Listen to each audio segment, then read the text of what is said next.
પ્રણામ. જય જિનેન્દ્ર. દંડક પ્રકરણનો આપણે સ્વાધ્યાય કરીએ. નમો રિહંતાણમ નમો સિદ્ધાણમ નમો હરિયાણમ નમો વજ્જાયનમ નમો લોય સમસાવનમ એસો પંચેન મુક્તારો શુભ પવપણાસન મંગલાનમ ચે શિવસ્યમ કટિમમ હવૈ મંગલા બધાને પ્રણામ. જય જિનેન્દ્ર.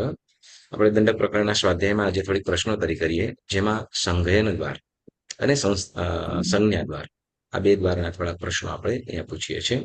તો આપણો પ્રશ્ન છે, કયા કયા દંડકમાં સંઘયન ન હોય અને શા માટે? તો કે 13 દેવદંડક, એક નારકી, 3 અને 5 સ્થાવર. બરાબર. એટલે કે આ 19 દંડકમાં બોલો, 19 દંડકમાં સંઘયન હોતું નથી. બરાબર. ઓકે, તો હવે એમાં સંઘયન નથી હોતું, તો એનું કારણ શું? એક એક જણ બોલવાનું. ઓકે, કેમ કે તમે બોલશો ને, આપણા વિડીયો બીજા પણ જોતા હોય. ઓકે, એ લોકોના શરીરમાં કેમ સંઘયન કેમ નથી? કોણ બોલો છો? બોલો એક જણ, ગમે તે બોલો. હા, દિનુબેન બોલો. શરીર જ અંગનો અસંખ્યાતનો ભાગ છે. તો એમાં સંઘયન ને શું લેવા દેવા? સંઘયન એનું અંગુલનો અસંખ્યાતનો ભાગ, એટલે તો બહુ જ એકદમ બારીક હોય, એમાં સંઘયન ક્યાંથી આવી શકે? હા, તો પછી વનસ્પતિ તો આપણે 1000 યોજન સુધી હોય, તો એમાં સંઘયન આવી શકે કે નહીં? ચાર સ્થાવર મેં કીધું ને, વનસ્પતિ કાય તો એનામાં તો એ તો આમ આપણે બધા આપણે જોઈ શકીએ છીએ. બરાબર. અને મજબૂત પણ હોય છે, તો એમાં તો પછી વજ્ર ઋષભ સંઘયન હોવું જોઈએ. બરાબર ને? બોલો, કોણ બોલે છે? રેખાબેન, પ્રકાશો. ટ્રાય કરો. નથી આવડતું, એનો આન્સર નથી ખબર મને. ઓકે, માયાબેન ટ્રાય કરો. રંજનબેન ક્યાં ગયા? માઇક અનમ્યુટ કરીને બોલજો.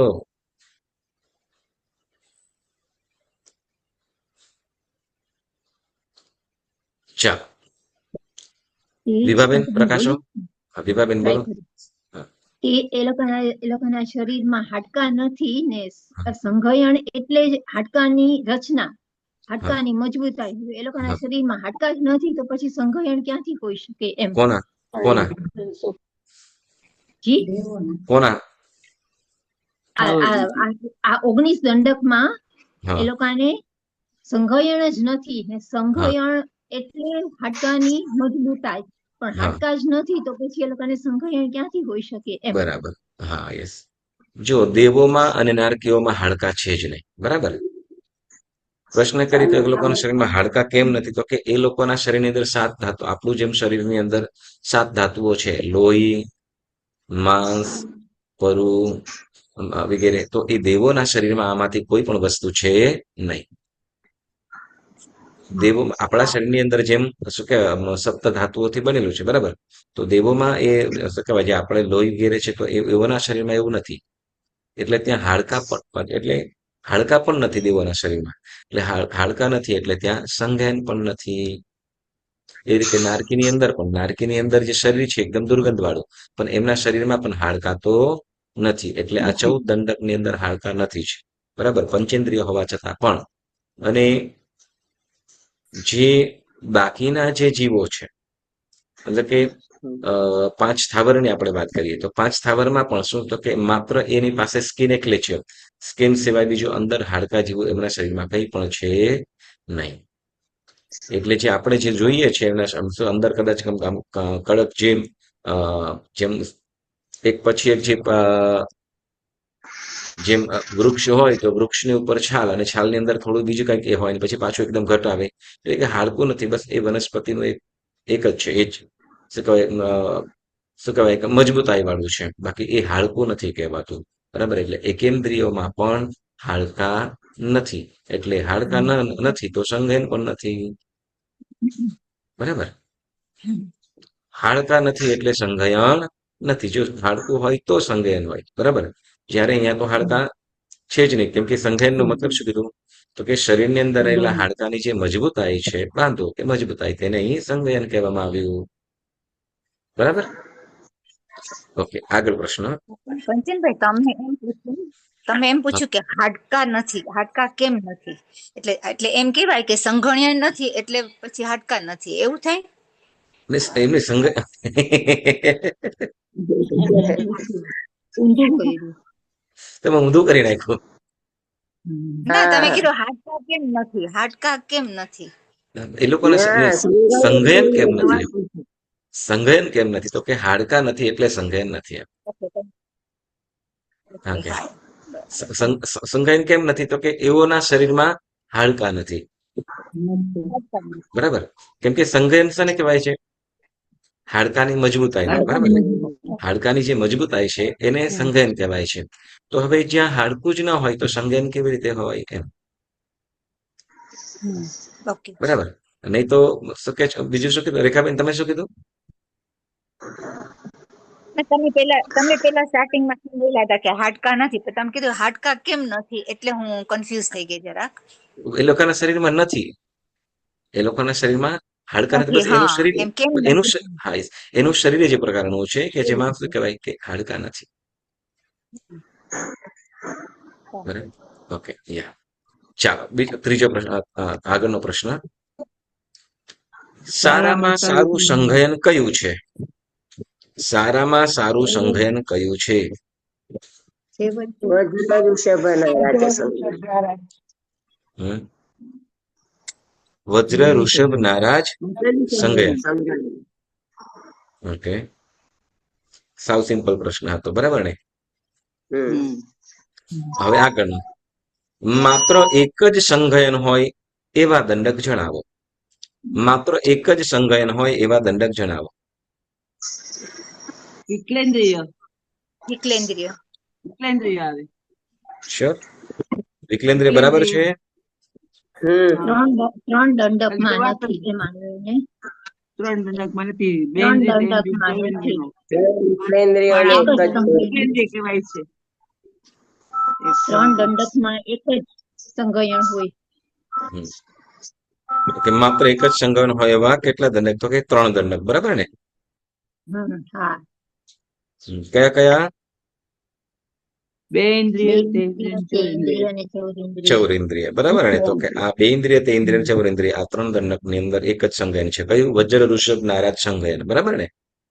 ના, છેવટું આવે. સેવાત. સેવાત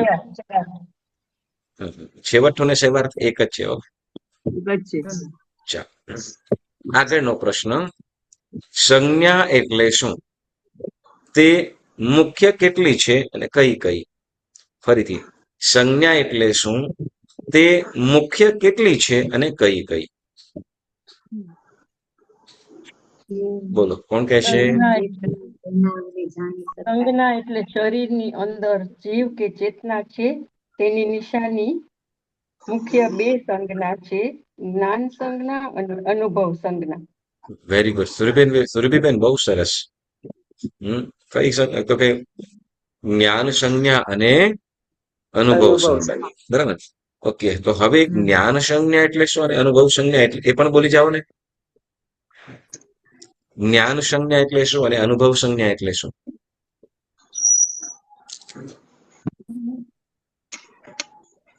એટલે ઓગ સંજ્ઞા બરાબર ઈ આવે ને.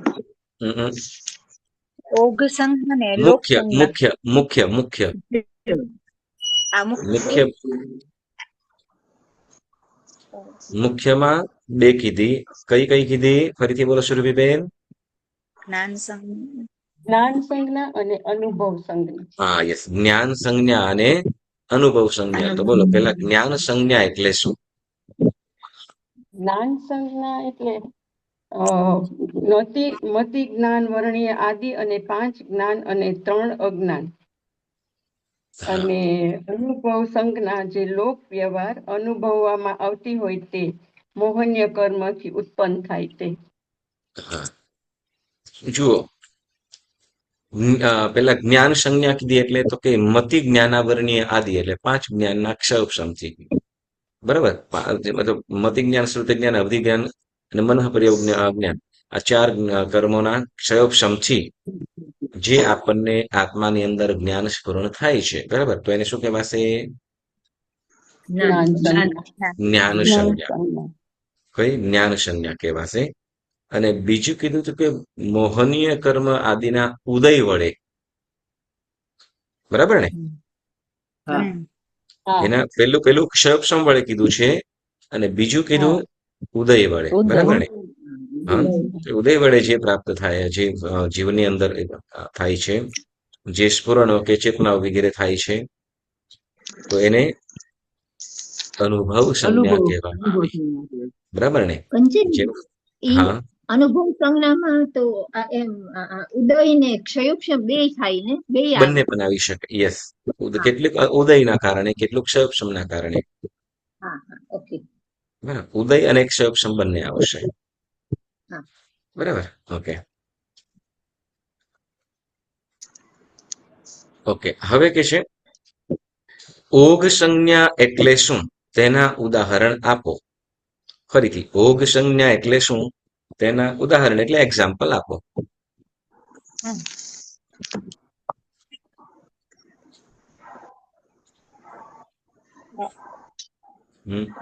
પ્રકાશો, રેખાબેન ટ્રાય કરો. હા ઓગસંજ્ઞા એટલે મતિ જ્ઞાન, શ્રુત જ્ઞાન, અવધિ જ્ઞાન, મન પર્યવ જ્ઞાન અને શ્રુત જ્ઞાન વડે જે ક્રિયા થાય છે અને જીવ શક્તિને જાણી શકીએ. એક્ઝામ્પલ, વેલેરીઓ સપાટ જમીન થોડી ભીત ચડવા લગે, પછી બીજું બાળકને જન્મતા જ સ્તનપાન શીખવાડવું નથી પડતું. પછી બાળક ઘરડા લોકો સારાથી સમજી જાય ને ગાય, ભેંસ, બળદ, ઊંટ હોય તો તે ખેડૂતને કોઈ શબ્દ કે ઈશારાથી સમજી જાય અને જોઈતી ડાયરેક્શનમાં તેઓ જાય. બધું ઓગ સંજ્ઞામાં કહેવાય, બરાબર ને? હા, ઓકે, સાચું ચાલો. છે? એના સિવાય યસ, બરાબર છે. એના સિવાય બીજી પણ આપણે વસ્તુ કહીએ. ધારો કે કોઈ બાળકો વગેરે હોય, બરાબર, બાળકો વગેરે હોય, આપણે પણ બરાબર કોઈ વસ્તુ હોય ને, બરાબર, નજર હોય પણ છતાંય લઈ લેવાની વૃત્તિ ખરી, ખરું કે નહીં? હા. હા, લેવાની વૃત્તિ ખરી, બરાબર ને? પછી એનું વેલ્યુ ખબર ન હોય છતાં પણ શું તો કે ઝપટીને પોતાના તરફ લેવાની થાય. પછી જે પણ વસ્તુ, નાનું બાળક હશે તો એ વસ્તુ લઈને શું તો કે પોતાના તરફ ખેંચશે અને લેવાનો પ્રયત્ન કરશે. તો આ પણ બધું શું છે તો કે આ ઓગ સંજ્ઞા, બરાબર. એને શીખવાડવું નથી પડતું, એને શીખવાડવું પડતું નથી, પરંતુ છતાં એ કરે છે. આ ઓગ સંજ્ઞાઓ કીધી, બરાબર. પછી ઓકે, આગળનો પ્રશ્ન, કયા કયા શરીરમાં સંઘયન ન હોય, બરાબર છે? કયા કયા શરીરમાં સંઘયન ન હોય, શા માટે? ફરીથી, કયા કયા શરીરમાં સંઘયન ન હોય, શા માટે? ક્રિયા છે.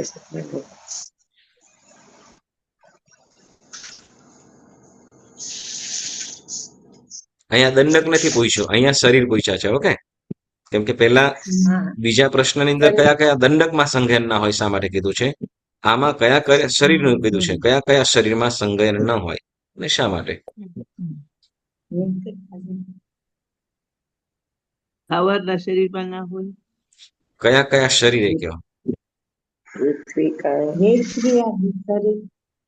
ખાવાના શરીર. વૈક્રિય શરીર. દેવોના વેક્રિય જ હોય ને, દેવોના વેક્રિય શરીરમાં ના હોય. નારકને વેક્રિય શરીરમાં શરીર શરીર શરીર બોલવાનું, શરીર ખાલી. શરીર ઓકે, જ હોય ને. હા, 13 નારકનું શરીર ઓલું હોય, વેક્રિય હોય. હજુ એક નારકનું અને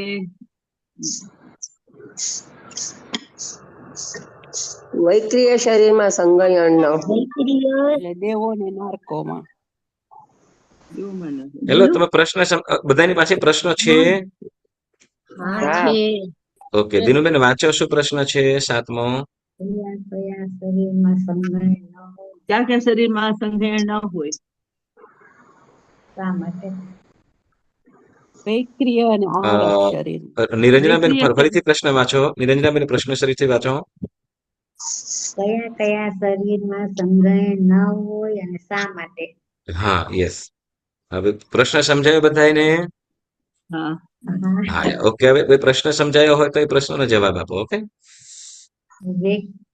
વિક્રિયતા નારદના શરીર ન હોય કારણ નારદ કે તે શરીર શરીરમાં હાડકા હોતા નથી. ઔદારિક શરીરમાં જીવોમાંથી પણ એકંદ્રિયને સંગ્રહણ હોતું નથી. અવધારી ઓકે, કોણ બોલશે બીજું? વિભાબેન હું બોલો. બોલું. વિભાબેન બોલો. વૈક્રિય શરીર, આહારક શરીર. શરીર, તેજસ શરીર અને કાર્બન શરીર, આ ચાર શરીર સંઘયન, આ ચાર શરીરમાં સંઘયન ન હોય. શા માટે ન હોય? કેમ કે એ લોકો ઈ શરીરમાં હાડકા નથી. અમ, આહારક શરીરમાં જરાક મને ખબર નથી પડતી આવે કે ના આવે. શું? સંઘયન કેમ કે આ પૂતગલોનું બનાવેલું હોય ને ઈ. બધા શરીરો પૂતગલના જ છે. હા, એટલે ઔદારિક શરીરમાં તો હોય જ ડેફિનેટલી, પણ ને વૈક્રિયમાં ના હોય, તેજસમાં ના હોય ને કાર્બનમાં તો ના જ હોય. પણ આહારકમાં જરાક ડાઉટફુલ હતું, પણ તોય મને એમ લાગે છે કે ઈ ચારમાં ના હોય, કેમ કે તે શરીરમાં હાડકા આહારકમાં નથી. પણ ન જ હોય, ડાઉટ નહીં, ન ના જ હોય. હોય ને. Yes, okay. ખ્યાલ આવ્યો? એટલે સિમ્પલ અમારે સવાલ, સિમ્પલ જવાબ હતો. આપણે 5 શરીરમાંથી કયા શું કહેવાય, ખાલી શરીર જ. હવે હા તમે દેવો, નારકીઓ અને વિકલેન્દ્રિય ક્યાં ક્યાં પહોંચી જાવ છો? ના આવે તે જ નહીં કે ના આવે. ઇન્દ્રિય હા, સિમ્પલ, શરીર જ આવે. બરાબર. તો કે વૈક્રિય, આહારક, તેજસ અને કાર્બન શરીરની અંદર સંઘયન હોતું નથી. નથી. કેમ કે વૈક્રિય શરીરમાં પણ હાડકા નથી, આહારક શરીરમાં પણ હોતું નથી. બરાબર, હાડકા નથી. બરાબર. ચાલો, 2 જવાબ આપ્યા. હવે 2 ના આપો. તેજસ અને શરીરમાં કેમ ના હોય? વિક્રિય તેજસ અને કાર્બન શરીરમાં સંઘયન કેમ ના હોય? તેજસ શરીરને ગરમી આપે છે, ખાલી બીજું કઈ નથી. શું? તેજસ શરીર છે એ શરીરને ગરમી આપે છે, અને કાર્બન તો કર્મ ચોટે. તેજસ શરીરને ગરમી આપે છે. કોણ ગરમી આપે તેજસ શરીરને? તેજસ નું કામ એવું નથી કે અને તેજસ તેજસની શરીર ને હા, તેજસ શરીરને કોણ ગરમી આપે એમ કહું છું.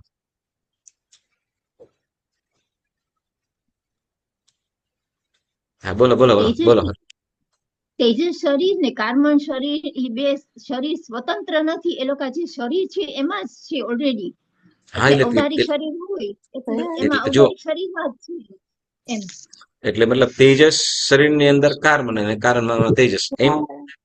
ના ના ના ના, ઔદારિક શરીરમાં તેજસ ને કાર્બન બે છે.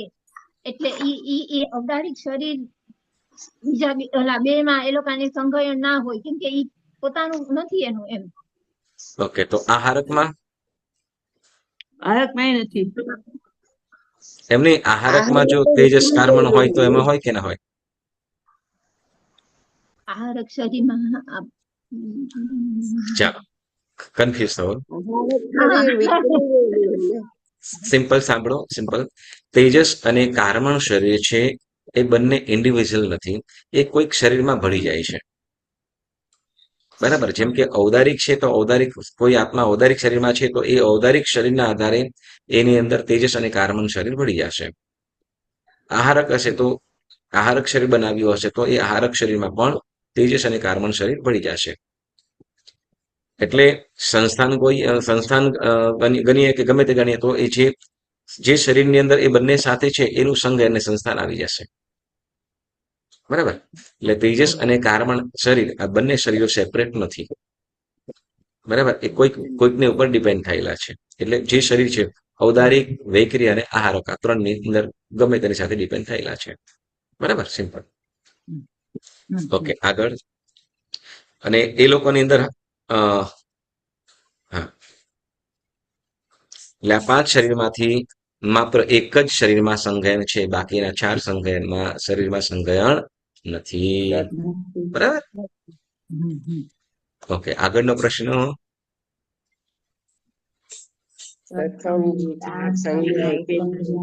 પ્રથમની 4 સંજ્ઞા એકેન્દ્રિયમાં કેવી રીતે ઘટે તે જણાવો. પ્રથમની 4 સંજ્ઞા, તો કઈ કઈ 4 સંજ્ઞા જરાક બોલજો. આહાર, ભય, મૈથુન અને પરિગ્રહ. બરાબર ને? હા હા હા, તો એ 4 સંજ્ઞા એકેન્દ્રિયોમાં કેવી રીતે ઘટે તે જણાવો. આહાર આહાર સંજ્ઞા સંજ્ઞા. આહારની ઈચ્છા આશાતના વેદન્યાથી ઉદયથી હા, નિરંજના બેન આહાર જે ચોખ્ખું બોલો ને સંજ્ઞા તમે, એક સ્પષ્ટ બોલો. આમ આહાર હસમુખભાઈને આહારની ખીજાતા હોય ને ઈચ્છા એ રીતે બોલો. આહાર સંજ્ઞા આહારની ઈચ્છા અસાતા વેદનીયના ઉદયથી હા, બીજું બોલો. ભય સંજ્ઞા ભય ડર ભય મોહન્યના ઉદયથી અને મૈત્રી કેવી રીતે, એ તો બરાબર છે, સંજ્ઞા કર્મના ઉદયથી તો બરાબર છે, કેવી રીતે ઘટે એમ કહું છું. આપણે કેવી રીતે કહી શકીએ કે હા ભાઈ આ કેન્દ્રીય જીવ પણ ખાઈ પીએ છીએ એમ. હા, કંચનભાઈ બોલું, ટ્રાય બોલો કરું. રેખાબેન, બોલો. હા, તો મેં કહ્યું મને ખબર નથી સાચો છે કે હા, ખોટો એ છે. સાચું ખોટું બોલવાનું આપણે આમ જ શીખાય. હમ. જો પાણી તથા છાણ વગેરે ખાતરથી પોષણ થતું જાય તો આપણે ખબર પડે કે આ આહાર સંજ્ઞા છે આમાં. હા, એ પછી કેન્દ્રિયોમાં જે વનસ્પતિ છે, બરાબર ને, વનસ્પતિ છે, આપણે સ્પષ્ટ રીતે વનસ્પતિ એને અનુભવી શકીએ છીએ, બરાબર ને. હા, પછી લજ્જાવાળું વનસ્પતિ ને હાથ અડાડતા તરત જ સંકોચાઈ જાય એટલે હા. આપણને ખબર કે આ ભય સંજ્ઞા છે. હમ. પછી શ્વેત ખાતર નિધાન ઉપર મૂળ ફેલાવે એટલે એમ પાથરી દે, ઢાંકી દે તો હમ. આપણને એમ થાય કે આ પરિગ્રહ સંજ્ઞા છે. હા. ને પછી આ કુર્બક નામનું આ વૃક્ષ, કુરુબક નામનું વૃક્ષ રાત્રિના આલિંગનથી ફળે છે તે માટે આપણે મૈથુન સંજ્ઞા કહીએ. રાત્રિના સ્ત્રીના આલંગન. સોરી, હા. સ્ત્રીના આલિંગનથી ફળે હા. છે તો આપણને ખબર પડે કે આ મૈથુન સંજ્ઞા છે. યસ યસ, બરાબર. તો એવી રીતે હા, તો એ કેન્દ્રીયની અંદર પણ આ સંજ્ઞાઓ રહેલી છે, બરાબર. અને જેમ આહાર, જેમ અગ્નિ છે, બરાબર, અગ્નિ છે તો અગ્નિ આહાર કરે, તો હા અગ્નિને પણ સમજો કે અગ્નિને જગ્યા આપવામાં આવે ને આમ પેક કરી દે, બરાબર. ધારો કે દીવો ચાલુ છે, દીવો કે મીણબત્તી ચાલુ હોય અને એના ઉપર પેક ગ્લાસ હોય અને ઊંધો વારીને ઉપર રાખી દે, ધીમે ધીમે રાખી દે, તો કેટલા ટાઈમ સુધી ચાલે? કરી જ્યાં જાય. સુધીમાં ઘી પૂરેલું હોય ત્યાં સુધી ચાલે. ઘી સુધી ને એ શું આખો ઊંધો વારી દે, હવા ન જાય ને તો એમાં તરત ઠરી જાય, હવાના એને થઈ જાય. મળી જાય. તરત ઠરી જાય. એટલે એને પણ હવા અંદર પાસ થવું જ પડે, બરાબર. એટલે અગ્નિકાયના જીવો છે એ પણ શું તો ક્યાં સુધી હોય તો કે એને પણ જેમ શું કે ઘી છે, ઘી હોય કે તેલ હોય કે એમાંથી મળે, બરાબર ને. તો તે વખતે જ એ અગ્નિ પણ ચાલુ હોય છે. તો એ ઘી કરવું, ઘીમાંથી કે તેલમાંથી એ કરવું કે પછી લાકડું એવું મળવું, તો એનો એક પ્રકારનો આહાર થાય. આપણે ગુજરાતી કહેવત શું કહેવાય, મુહાવરા કહેતા, મુહાવરા ને પછી ઉખાણા. આમ લાકડા ખાવું તો જીવવું ને પાણી પીવું તો મરવું. ઘાસ ખાયું તો જીવવું અને પાણી પીવું તો મરવું. અગ્નિ કોણ? અગ્નિ. બરાબર ને. સૂકો ઘાસ પછી હોય, બરાબર ને, કે લાકડા હોય કે લાકડા પાંદડા ઘાસ હોય તો ત્યાં સુધી ચાલુ, પણ પાણી નાખે તો ઠરી જાય, બરાબર. તો એટલે એનો આહાર તો છે એમ કે છે. તો એવી રીતે પાણી વગેરે છે એ પણ આહાર વગેરે કરતા હોય. કેવી રીતે કરતા હોય આપણને એને આપણે સ્પષ્ટ રીતે અનુભવી શકતા નથી.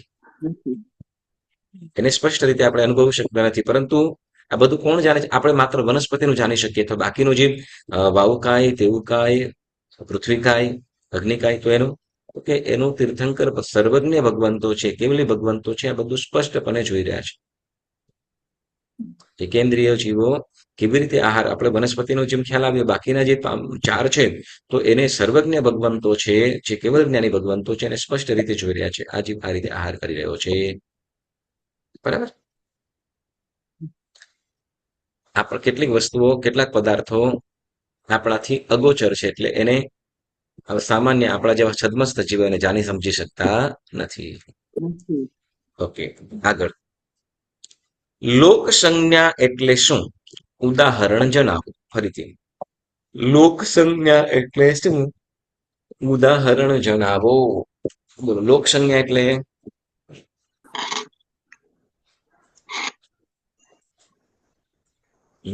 લોક વ્યવહાર અનુસરવાની વૃત્તિ લોક વ્યવહારને અનુસરવાની વૃત્તિ. હા બોલો, લોક વ્યવહારને અનુસરવાની વૃત્તિ એટલે શું? ઘણી ફેરે બધા કરતા હોય ને આપણે એમ જ કરીએ, આપણને સાચી ખોટી ખબર ના હોય, કે ઘણા ઓલા દોરા બાંધે વડલાને, પણ પૂછીએ કે તમે કેમ કરો છો, તો કે આ કરે છે એટલે કરવાનું છે એમ. આમ પહેલેથી ચાલ્યું આવતું હોય એટલે કરતા જાય, પણ સાચું ખોટું કઈ ખબર ના હોય, એનું જ્ઞાન ના હોય એ લોકોને. આગે સે ચલી આ રહી. હમ, બરાબર ને? ક્રિયાઓ કરે પણ. હમ, જેમ લોક વ્યવહાર કહીએ તો બરાબર, લોક વ્યવહાર કે આપણે ખબર છઠ્ઠી કરવામાં આવે બાળક જન્મે ત્યારે, હા ખ્યાલ છે ને બધાને? હા કર્યું હશે, હા હા બરાબર ને? એમાં શું હોય? રૂઢી બાળકનું રિવાજ નામ. રૂઢી રિવાજ. સ્પષ્ટ બોલો, મને એ બાને ખ્યાલ આવશે, બીજું કઈ મને ખ્યાલ નથી, આ સાંભળેલું છે એટલે કહું છું. વિધાતા લેખ રૂઢી લખવા આવે લાલ પેન થી. લાલ પેન રાખવાની ને કાગળ, કોરો કાગળ રાખવાનો. પછી એમાં લખાયું આપણે લખાયેલું હોય, આપણે લખવું નહીં. એ વિધાતા લેખ લખવા આવે ત્યારે છઠ્ઠા દિવસે.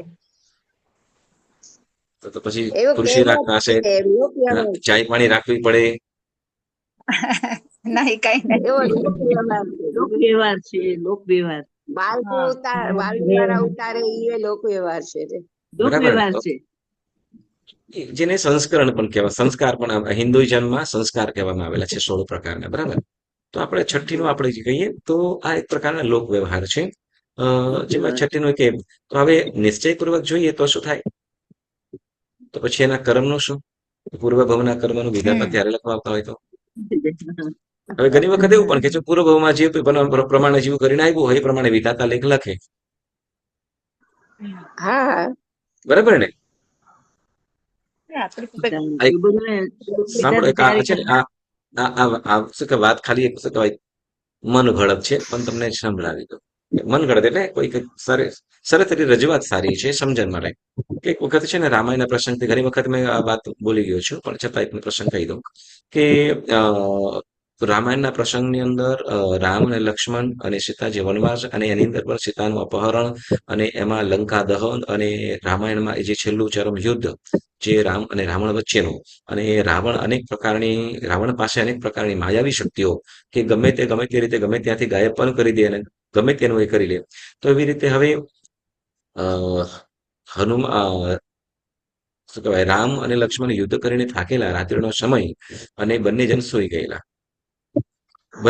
ગયેલા, અને તે વખતે એમનું રક્ષણ માટે હનુમાનજી જાગતા, અને સાથે એ યુદ્ધના વડા એટલે જાંબુવંત, જેને ડાહ્યાક તરીકે ઓળખવામાં આવે, ડાયો શું કહેવાય, બધું જે સમજે કરે જાણે એવું. તો એને એ પણ રાત્રે જાગતા છે, રામ અને લક્ષ્મણ સુતા છે. હવે હનુમાન છે બારે બેસીને વિચાર કરે છે, શું કહેવાય, હા, અને વિચાર કરે છે કે આવા શું કહેવાય કે સામાન્ય માણસોને હોય તો બરાબર છે, પણ અમારા પ્રભુને જેનો હું ભક્ત છું, જેનું કોઈ દુઃખ હું જોઈ ન શકું, એવા મારા પ્રભુના આવા દુઃખ, હા, હવે આ દુઃખ લખનારને તો ભાંઠો પાડી નાખો, એને તો શું કહેવાય ઠેકાણે લાવી દઉં. એટલે વિચાર કર્યો શું કરવું, આમ શું કહેવાય કે એક પછી એક શું, તો કે લગ્ન થયા, રાજગાદી પર બેસવાનું હતું, એની જગ્યાએ વળી વનવાસમાં જવાનું, અને વનવાસના દુખડાવ તો કેટલાય બધા, વળી એમાં પણ પાછા વળી શું, તો કે સીતાજીનું અપહરણ થાય, વિચાર રડીને અડધા થઈ જાય, અને શું કહેવાય વલ્ગલ વસ્ત્રોની અંદર એમને વનની અંદર ફરવું પડે, અને આવા યુદ્ધો કરવા પડે. તો આવા દુઃખ કોણ લખે? કોઈને પણ ગમતું ન હોય. જે શાંતિ દૂત કહેવાય છે, ન્યાયપ્રિય છે, એને પણ આવા દુઃખ ભોગવવા પડે, અને એને તો મુકાય નહીં. એટલે જાંબુવંત પાસે પહોંચ્યા કે હવે મારા પ્રભુ શ્રી રામના આવા દુઃખો મને મારાથી જોવાતું નથી, મને બતાવવા છે, પૂછવું છે મારે, હા, મારે પૂછવું છે આવા. તો કે આવું કોણે કરે છે? જાંબુવંત તરફથી પ્રશ્ન મળ્યો શું, તો કે આ તો બધું શું, કે આ તો બધા સૃષ્ટિના સર્જનહાર એ બધા કરે, બ્રહ્મા વિષ્ણુ મહેશ એ લોકો બધા કરતા હોય. એમની પાસે પહોંચ્યા, બ્રહ્માજી પાસે પહોંચ્યા કે ભાઈ એ મારો ડિપાર્ટમેન્ટ નહીં. શિવ પાસે ગયા તો કે ભાઈ મારો ડિપાર્ટમેન્ટ નહીં. વિષ્ણુ પાસે કહેતો મારો પોતાનો જ અવતાર છે, એટલે હું કઈ આવું દુઃખ સહન કરવા માટે નીચે ના આવું. અજયનો તરફથી અજયનો એટલે કે વિષ્ણુ પાસેથી કીધું કે તમે કયો હવે શું કે હવે એ તો શું ઓફિસેથી ધક્કા ખાવાના હોય પછી શું થાય? 2-4 ધક્કાની અંદર પછી શું થાય? પિત્તો ગરમ થાય કે ના થાય? હમ બધી જ થાય લાઈનમાં થાય. બસ હવે હનુમાનજી પણ એવા જ, આમ તો શાંત ભોળા, પણ શું કહેવાય, તો ગદા પણ હાથમાં હતી જ, પાછા સર્વશક્તિશાળી એમ કહેવાય. અને ત્યાંથી નો પત્તો મળી ગયો. શું? વિષ્ણુ પાસેથી પત્તો મળ્યો કે શું કે ભાઈ આ બધું જીવોના સુખ દુઃખ છે, જે દુઃખ આપવાના જે વિધાતા છે એ વિધાતા એનું કામ છે, મારું કામ નહીં. એટલે હવે તો ગુસ્સે તો થઈ ગયેલા ગરમ, અને ગદા લઈને ઉપડ્યા વિધાતા પાસે. ક્યાં છે? એડ્રેસ લઈને પહોંચી ગયા. હા, અને એમાંની અંદર રાત્રિનો સમય તો હતો જ, અને એમાં વિધાતા પાસે મસ્ત ઘસઘસાટ સુતા, મસ્ત ઘસઘસાટ સુતા હોય, અને એની અંદર હોય તો શું કહેવાય, એક તો અમે આવા ટેન્શન વ્યાધિઓની અંદર, અને આ બંધુ શું કાંઈ ને કાંઈ પડેલી નથી લોકોની આવા લેખ લખીને, અને 2 ગદા એને મારી દીધી. ઓલો ધડામ થઈને જાગી ગયો, વિધાતા જાગી ગયો એમ કે.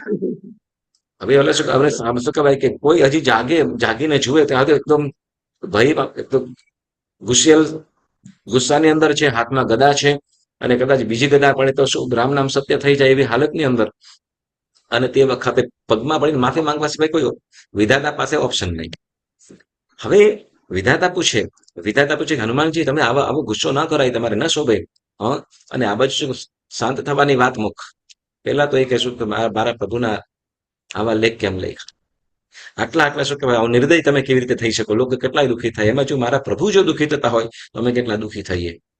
એટલે કે છે હનુમાનજીને કે છે, હનુમાનજી તમે શાંત થાઓ, બસ તમે પહેલા શાંત થાઓ. બસ જેમ તેમ કરીને શાંત પાડ્યા. અને પછી વિધાતા ખાલી 2-3 શબ્દ બોલ્યા કે હનુમાનજી તમે મારી વાત સાંભળો. કંઈક થોડુંક શાંત થયું એટલે બોલ્યા. હનુમાનજી સાંભળવા ઉભા રહ્યા, અને વિધાતા કહે છે શું?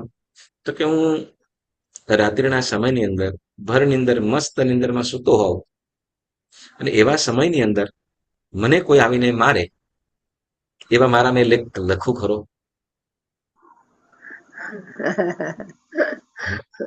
હું ભરની અંદર શું મસ્ત, હું મારે કામ હોય, હું થાકેલો હોઉં.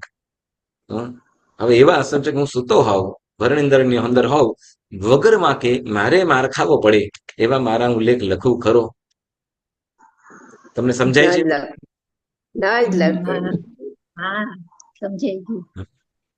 હનુમાનજીએ કીધું તો પછી આ કમસે કહેવાય, જો તમારું તમે ન લખી શકતા હો તો બીજાનું કેવી રીતે લખી શકો?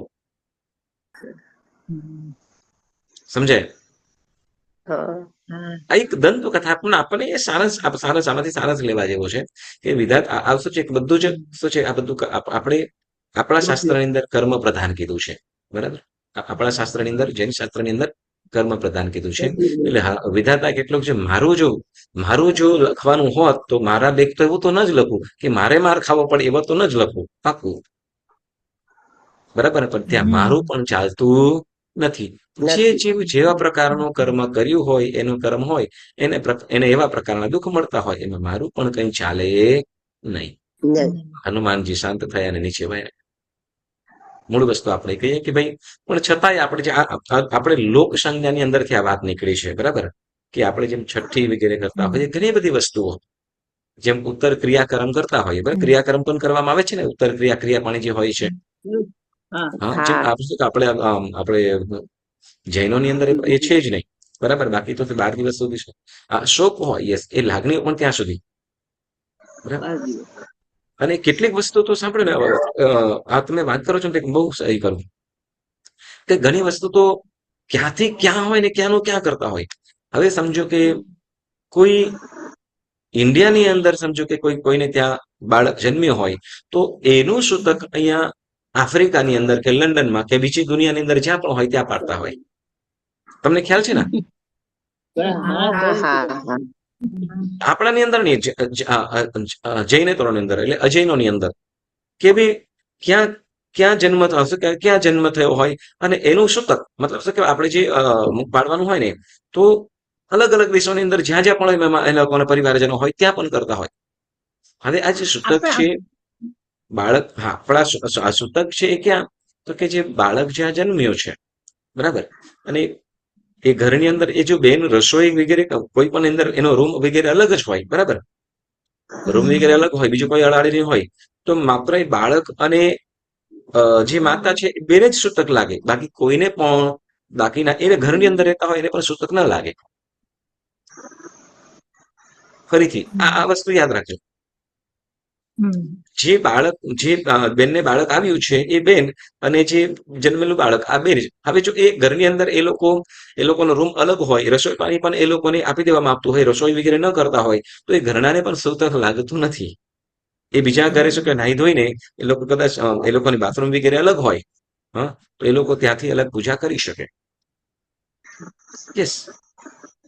પણ હવે શું છે કે જે લોક સંજ્ઞાની અંદર એવું ચાલી ગયું કે ના આને ઘરે થઈ ગયું, આ કુટુંબીજનોને થાય. કુટુંબીજનો પહેલા શું હતું કે સંયુક્ત કુટુંબ હતું, એકના એક ઘરની અંદર રહેતા, બરાબર ને, ત્યાં કરતા. પણ હવે તો હજારો કિલોમીટર દૂર હોય, હા, અને એમાં પણ સૂતક કરતા હોય તો માત્ર શું તો કે લોક સંજ્ઞા છે, વાસ્તવિક રીતે કઈ નથી. બરાબર. ઓકે, પછી આગળનો પ્રશ્ન.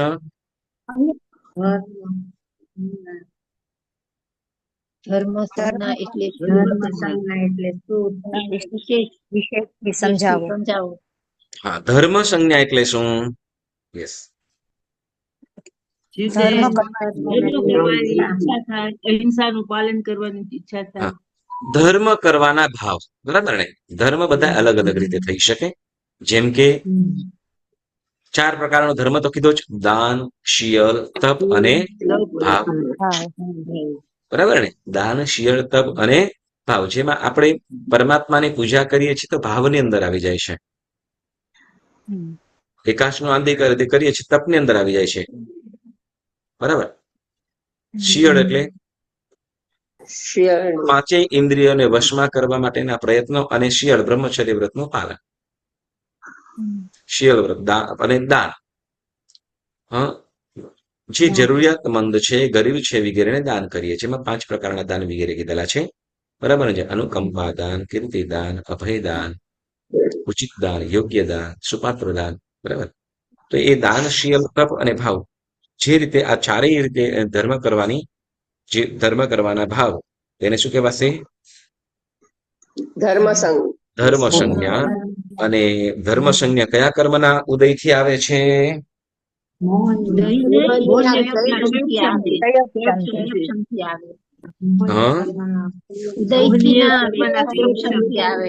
હા, હા. ધર્મ એ કોઈ કર્મના ઉદયથી નથી, પરંતુ મોહનીય કર્મના ક્ષયોક્ષમથી આવે છે. બરાબર. એટલે હંમેશા શું તો કે હંમેશા ધર્મ કરવાની પ્રવૃત્તિ રાખવાની. કદાચ ભાવ ન જાગે છતાં પણ દ્રવ્યથી પણ ચાલુ રાખવાનું. બની શકે, સાંભળજો, બની શકે સામાયિક કરવા માટે બેસી અને તે વખતે ચિત્ત આમ તેમ થાય, તે વખતે જ રસોડાના કામ યાદ આવે, અથવા તે વખતે જ બહારના કામો યાદ આવે, અથવા બેનપણીને ફોન કરવાનું યાદ આવે. ભલે ગમે તેમ થાય, એ શરૂઆતની અંદર થાય, પણ પછી તો કે જેમ જેમ નિત્ય સામાયિક કરતા હોઈએ, બરાબર ને, તો તે વખતે એ આપણું એ મન, આપણું ચિત્ત ધીમે ધીમે ધીમે સ્થિર થાય જ. એટલે કદાચ ભાવ ન જાગે છતાં પણ દ્રવ્યથી પણ ધર્મ તો કરવો જ. જો દ્રવ્યથી પણ કરતા હશે તો એ મોહનીય કર્મના ક્ષયોક્ષમનું કારણ ચોક્કસ બનશે. એટલે ધર્મ કરવાનો જે ભાવ જાગે છે, કે ધર્મ સંજ્ઞા છે, એ મોહનીય કર્મના ક્ષયોક્ષમથી આવે છે. તો તમે બધાએ સરસ આ રેકોર્ડિંગ જે કદાચ ન લખ્યા હોય અને કંઈ સાંભળવું હોય તો રેકોર્ડિંગ પણ છે, તો તમને ચોક્કસ આવી જશે. બરાબર. તો બધાએ સરસ આગળનો સ્વાધ્યાય બધાએ રિવિઝન કરજો, સ્વાધ્યાય કરજો. તો આજનો સ્વાધ્યાય આપણે સ્થગિત કરીએ. જીનાબને આવી રીતે કાંઈ પણ બોલાયું હોય તો મને વચન ખાયાથી ત્રિવિધે મિચ્છામિ દુક્કડમ મિચ્છામિ દુક્કડમ મિચ્છામિ દુક્કડમ.